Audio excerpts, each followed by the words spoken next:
ఇయ్యగా ఇక చూసావా కబాబ్ కోడి యొక్క తొడలు. దీని తోడ ఎంత ఉంటుందంటే ఆ పందు కోడి ఎంత ఉంటుందో. మంచి ఫోర్స్ మీద దిట్టంగా ఉంటది అన్నమాట. అది పందుకి వెళ్తే 10 లక్షలు తెస్తుందంట. ఇదిగా అబ్బాయి, ఇప్పుడు మనం ఏం చేస్తామంటే ఏం చేద్దాం, ఇవన్నీ తీసి పక్కన పెడతాం. వెల్లుల్లి ముక్కలు,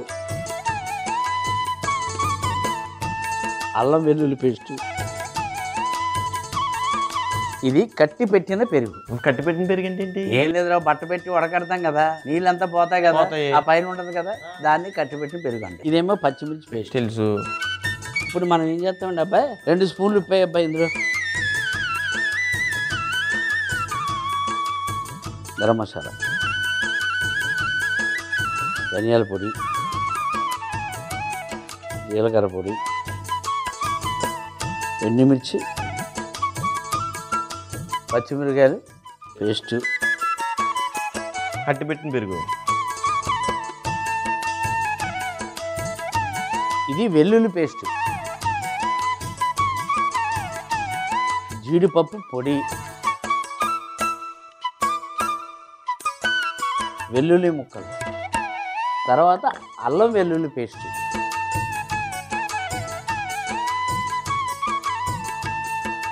నిమ్మరసం, 3 గరిటెలు నూనె కలిపించాము. ఇప్పుడు ఇది అయ్యా మరి కలపాలి కదా.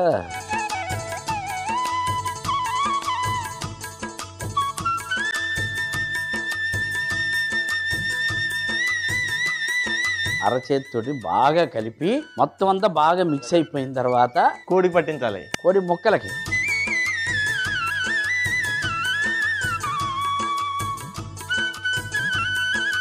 ఇంకా టేస్ట్ రావాలి అని అంటే నానబెట్టాలి, ఇదంతా చేసిన తర్వాత. కానీ మనకు టైం లేదు కదా, కస్టమర్లు వచ్చేస్తారు, ఫోన్ పట్టుకోవడానికి వెళ్ళాలి. అవును కదా, ప్రెసిడెంట్ గారు మళ్ళీ అదో పని పెట్టాడు మనకి. దానికోసం అని చెప్పి ఒరే అన్నట్టు 30,000 ఇస్తా అన్నాడు, ఇస్తాడంటవా? ఎందుకు ఇవ్వడు? ముక్కలే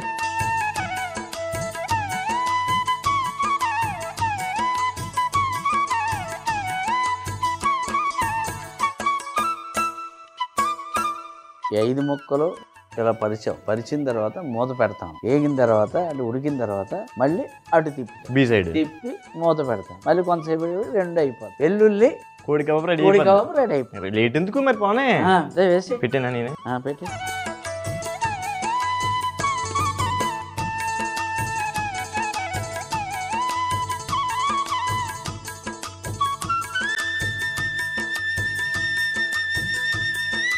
సో ఇది ఒక 10 నిమిషాలు ఇలా ఉడికిన తర్వాత మళ్ళీ బీ సైడ్ కూడా అయిపోతాం. వేసిన తర్వాత అదో 10 నిమిషాలు అంతే. ఈ లోపల ఇంకో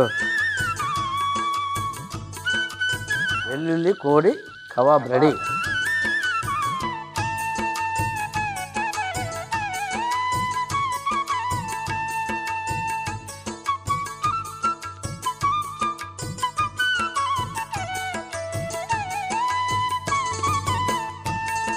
కాదబ్బాయి, ఇది అక్కడ పెట్టేసి కొత్తిమీర వేయాలి కదా కబాబ్ మీద. ముందుగా బేసిన్లో ఉప్పు, గరం మసాలా, ధనియాల పొడి, జీలకర్ర పొడి, ఎండుమిర్చి, పచ్చిమిర్చి పేస్ట్, కట్టి పెట్టిన పెరుగు, వెల్లుల్లి పేస్ట్, జీడిపప్పు పొడి, అల్లం వెల్లుల్లి ముక్కలు, అల్లం వెల్లుల్లి పేస్ట్, నిమ్మరసం, నూనె వేసి బాగా కలిపి కోడి ముక్కలకి బాగా పట్టించుకోవాలి. మూకుల్లో చికెన్ ముక్కలు పెట్టి మూత పెట్టి 2 వైపులా వేయించుకొని పైనుండి కొత్తిమీర చల్లుకుంటే వెల్లుల్లి కోడి కబాబ్ రెడీ.